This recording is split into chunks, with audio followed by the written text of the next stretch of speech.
नमस्कार दोस्तों, आप सभी का स्वागत है हमारे चैनल क्रोसेंट एस्ट्रो पर। हम फिर हाजिर हैं आपके सामने एक नए विषय पर चर्चा करने के लिए। आज हम चर्चा करने जा रहे हैं माँ चिंतपूर्णी के बारे में। चिंतपूर्णी माँ हमारे हिंदू धर्म और हिंदू संस्कृति में बहुत ही महत्वपूर्ण कण है। लोग माँ चिंतपूर्णी को प्रसन्न करने के लिए उनकी पूजा करते हैं, उनकी आराधना करते हैं और उनके लिए व्रत भी रखते हैं। तो आइए आज चर्चा करते हैं माँ चिंतपूर्णी के बारे में। और इस विषय पर चर्चा करने के लिए हमारे साथ मौजूद है डॉक्टर राजवीर शास्त्री जी। स्वागत है शास्त्री जी आपका। धन्यवाद। शास्त्री जी, जैसे कि आज हम माँ चिंतपूर्णी के बारे में चर्चा कर रहे हैं, तो माँ चिंतपूर्णी के लिए माँ चिंतपूर्णी को प्रसन्न करने के लिए लोग उनकी आराधना करते हैं, उनकी पूजा करते हैं, उनके लिए व्रत रखते हैं। तो हम आपसे ये जानना चाहते हैं कि कौन थे माँ चिंतपूर्णी और उनकी क्या महत्ता है हमारे हिंदू धर्म में।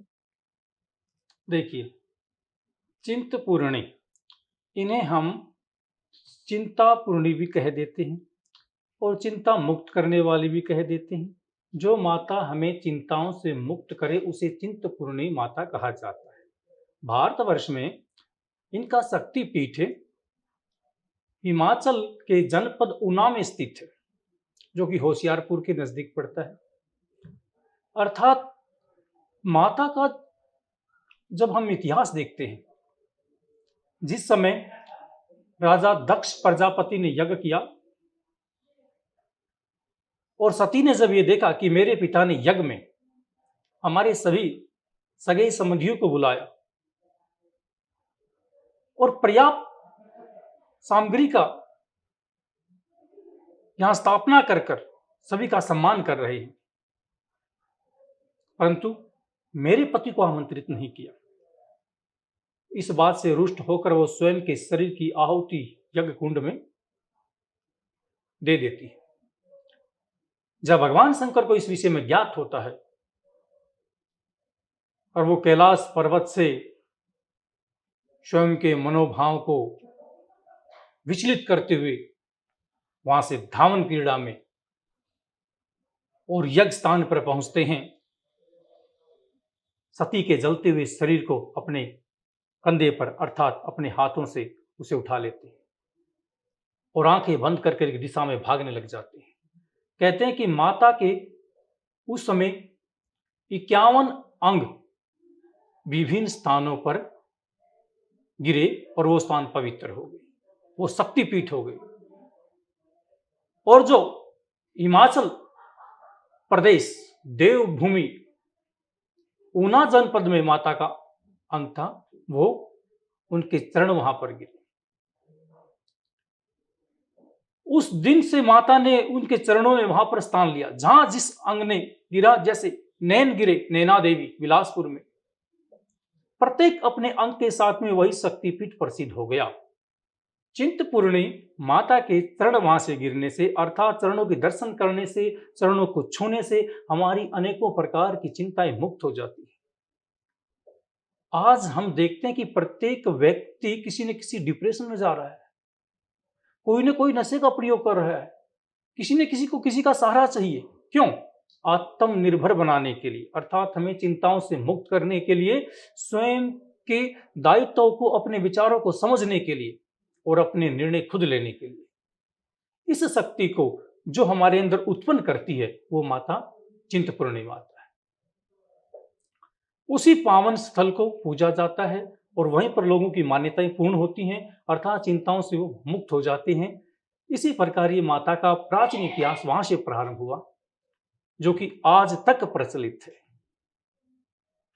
शास्त्री जी, चिंतपूर्णी माता को प्रसन्न करने के लिए लोग उनकी आराधना भी करते हैं और उनके लिए व्रत भी रखते हैं। तो चिंतपूर्णी माता के लिए जब व्रत रखा जाता है तो उसकी विधि क्या होती है? माता का उपवास व ध्यान करने के लिए हमें माता चालीसा का पाठ करना चाहिए, जो कि चिंतपूर्णी माता की चालीसा के अंदर विद्यमान है। दुर्गा सप्तती का पाठ करना चाहिए। माता के नवरात्रों में विशेष 9 दिन तक पूजा करनी चाहिए। कन्याओं का सम्मान करना चाहिए। कन्याओं को दक्षिणा और वस्त्र देने चाहिए। यदि कोई निर्धन है तो उसको भोजन कराना चाहिए। और उन दिनों में विशेषकर ध्यान रखें, यदि कोई भिखारी भिक्षुक आपके घर के बाहर आ जाता है तो उसे खाली न जाने दें, कुछ न कुछ भोजन रूप में उसे दक्षिणा जरूर दें। इससे भी माता प्रसन्न होती है। अर्थात अपने घर में वेदी स्थापित कर विधि विधान से किसी ब्राह्मण को बुलाकर भी घर में माता का पूजन आप रख सकते हो और दुर्गा सप्तशती का नित्य पाठ आप स्थापित कर सकते हो। अखंड ज्योत प्रज्वलित कर भी आप उस पूजन को आगे बढ़ा सकते हो। पान के पत्ते, सुपारी, रोली, मौली, माता का श्रृंगार अर्थात माता की वस्त्र आदि सामग्री एकत्रित करें। अर्थात खाद्य भोज्य पदार्थों में लिया जाए, फलाहार लिया जाए, जो वस्तुएं माता को प्रिय हैं, इन वस्तुओं की स्थापना कर माता को समर्पित करें। अर्थात अंत में माता का हवन करना चाहिए, जो कि पूरा दुर्गा सप्तशती का पाठ करते हैं। और चिंतपूर्णी माता की चालीसा का पाठ करें, जिससे माता प्रसन्न होगी, हमारे घर में धन की वृद्धि होगी। और जिनके घर में संतान नहीं, उन्हें संतान की प्राप्ति होगी। और जिनके बच्चों की बुद्धि विद्या के प्रति अग्रसर नहीं है, उन्हें पर्याप्त मात्रा में विद्या प्राप्त होगी। शास्त्री जी, जैसे अभी आपने बताया कि उनकी पूजा करने के लिए हमें क्या-क्या सामग्री चाहिए और क्या-क्या हमें विधि अपनानी चाहिए। मेरा प्रश्न आपसे ये है पंडित जी कि जब हम माँ के लिए व्रत रखते हैं या उनकी पूजा करते हैं, तो उस समय हमें कौन-सी चीज़ें ऐसी हैं जो नहीं करनी चाहिए जिससे हम जो हमारे लिए अपशगुन है? सर्वप्रथम, यदि हम माता का अनुष्ठान अपने घर में स्थापित करते हैं, तो जितने भी पर्सन हमारे घर में हैं, परिवार के जितने भी मेंबर हैं, सबके बीच में एक ही तालमेल होना चाहिए। जो बड़े व्यक्ति ने जो बात कही, सभी उसका अनुसरण करेंगे, किसी एक दूसरे की बात को हम नहीं काटेंगे, उसका विरोध नहीं करेंगे। इस संतुलन के साथ में द्वितीय सभी ने प्रण लेना पड़ेगा कि कोई भी ऐसी बात नहीं करेंगे जिसके द्वारा किसी की निंदा हो, किसी का दवेश हो, किसी के अंदर ईर्षा प्रकट हो। इसी भाव अंदर स्थापित करना पड़ेगा कि हे माँ चिंतपूर्णी, आप इस विश्व का कल्याण करें। वसुधैव कुटुंबकम, भाई मैं अपने लिए नहीं मांग रहा हूँ, मैं इस जगत के लिए, संसार के लिए मांग रहा हूँ। मैं बात नहीं कर रहा हूँ कि केवल मैं अपने घर के लिए कह रहा हूँ, नहीं। यदि कोई भी जीव प्रकृति परमेश्वर के द्वारा बनाया गया है, और यदि आज वो अमेरिका, कनाडा, जापान, थाईलैंड, यदि किसी दूसरे देश में भी बैठा है, हम उसकी भी सफलता और उसके भी स्वास्थ्य की मनोकामनाएं करती हैं आपसे। इस प्रकार आराधना, इस भाव से माता के समक्ष में विनती रखनी पड़ेगी, क्योंकि ईश्वर भी हमारे भाव को समझता है। ईश्वर भी हमारे भाव को समझता है, भाई कितना छल और किस भाव से, किस चीज से हम उस चीज को मांग रहे हैं। दूसरी बात, घर में उस समय में कोई भी व्यक्ति मदिरा पान नहीं करेगा, कोई मांसाहार नहीं जाएगा, और इसी प्रकार से कोई अनाव या किसी प्रकार का कार्य न करे जिससे छल के द्वारा आपके घर में धन की प्राप्ति हो। सामान्य रूप से इनोसेंट बनकर, अर्थात एक ईमानदारी से आपने अपने व्यक्तित्व, अपने कार्य क्षेत्र में काम करना है। और हमेशा माता चिंतपूर्णी का हमेशा मन के अंदर ध्यान रखना है। माता आपको दूर होते हुए भी चिंताओं से मुक्त करेगी, और अनेक प्रकार के ऐसे पड़ाव आपके जीवन में आ सकते हैं जो अधूना नहीं है। हमें लगता कि अब मैं नॉर्मल, कुछ नहीं, पता नहीं समस्या विपत्ति किस समय मनुष्य के जीवन में आ जाए। उन आने वाली समस्याओं से भी मुक्ति दिलाती है, तो वो है माता चिंतपूर्णी। शास्त्री जी, माँ चिंतपूर्णी का आशीर्वाद पाने के लिए लोग व्रत रखते हैं। तो मैं आपसे ये जानना चाहती हूँ कि कौन-कौन माँ चिंतपूर्णी माता के लिए व्रत रख सकते हैं और कब उनके लिए व्रत रखना चाहिए और कितने समय तक रखना चाहिए? देखिए, यदि किसी व्यक्ति को असाध्य कोई रोग है, उसे माता का व्रत नहीं रखना चाहिए। आत्मा अनुसार ही उपवास होता है। वैसे महिलाएं भी माता का व्रत रखती हैं, ये सर्वप्रसिद्ध है। पुरुष भी माता का व्रत रख सकते हैं, लेकिन उस समय में उन्हें ब्रह्मचर्य का पालन करना चाहिए, नारी हो या पुरुष। नवरात्रों में विशेषकर हम माता के व्रत रखें, घर में उनकी आराधना करें, उनका कीर्तन करें और उन्हीं के भजनों का गुणगान करें। छोटा बच्चा है, उसके लिए भी निषेध बताया गया है। केवल वो पूजा में उसको बैठाएं, तिलक करें और बच्चों को पूर्ण रूप से उस चीज का ज्ञान दें। और उपवास के साथ में मन के अंदर संकल्प धारण करें कि माता मेरे उपवास से जो फल मिलने वाला है वो सभी का कल्याण करे और हमें धन की वृद्धि करे, अर्थात हमारे पढ़ने वाले बच्चों को विद्या प्राप्त हो और किसी की बुरी नजर अर्थात दुष्ट राक्षस तो प्रभाव हमारे घर के ऊपर न पड़े। इस प्रकार से हम माता के कुछ क्षेत्रों में तो 7 व्रत रखते हैं, कुछ में 8 और कुछ लोग 9 भी रख लेते हैं। इस प्रकार सामान्य रूप से हमें 7 तक उपवास रखकर अष्टवें दिन कन्याओं को भोजन कराकर प्रसाद के रूप में स्वयं भी भोजन ग्रहण करना चाहिए। दक्षिणा देने के पश्चात में सूर्य देवता को जल दे, और कहीं पर आपके आसपास गौ है तो गौ माता को भी भोजन खिलाएं, और घर के मंडेर के ऊपर कौवे के लिए भी भोजन और प्रसाद स्थापित कर दें। उसके पश्चात आपका व्रत संपन्न होता चलेगा। सामान्य माता की नित्य आरती घर में करते रहे। शास्त्री जी, माँ चिंतपूर्णी का आशीर्वाद पाने के लिए उनके भक्त कौन कौन सा उपाय कर सकते हैं? सर्वप्रथम जिन्होंने माता से आशीर्वाद प्राप्त करना है, उन व्यक्तियों को माता का चोला दान करना चाहिए मंदिर में, अर्थात माता के वस्त्र। माता के वस्त्र लाल रंग में ज्यादा श्रेष्ठ रहते हैं, क्योंकि विभिन्न प्रकार के वस्त्र धारण भी करवाए जाते हैं, परंतु जो माँ की प्रतिमा बनी हुई है वो लालिमा अर्थात ऊर्जित शक्ति देने वाली है। अर्थात कहता है जिस प्रकार से माँ आपका प्रकाश है, आपका तेज है, और आपका सूर्य की भांति जो ये रक्त वर्ण है, इसी भांति हमारा जीवन उद्देशित हो, अर्थात हमारे रक्त की वृद्धि हो। जब रक्त वृद्धि होगी तो बल की वृद्धि हो।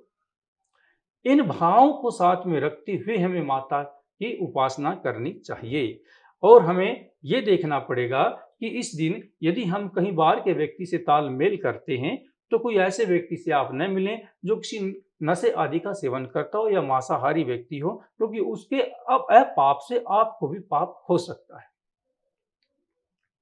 शास्त्री जी, माँ चिंतपूर्णी की आराधना करने के लिए कौन सा दिन शुभ माना गया है? माँ चिंतपूर्णी की आराधना करने के लिए शुक्रवार विशेषकर शुभ माना गया है, और वैसे कोई भी ऐसा दिन नहीं है जिनमें ये कह दें कि हम माता को ध्यान नहीं करना चाहिए। प्रातः श्याम सुबह श्याम हमेशा माता का ध्यान चलना चाहिए, क्योंकि जो माता गिरजा रूप दुर्गा चिंतपूर्णी माता को याद करते हैं, उन्हें आशीर्वाद भगवान शंकर भी देते हैं। शास्त्री जी, आप हमारे दर्शकों को चिंतपूर्णी माता जी की कथा बताइए।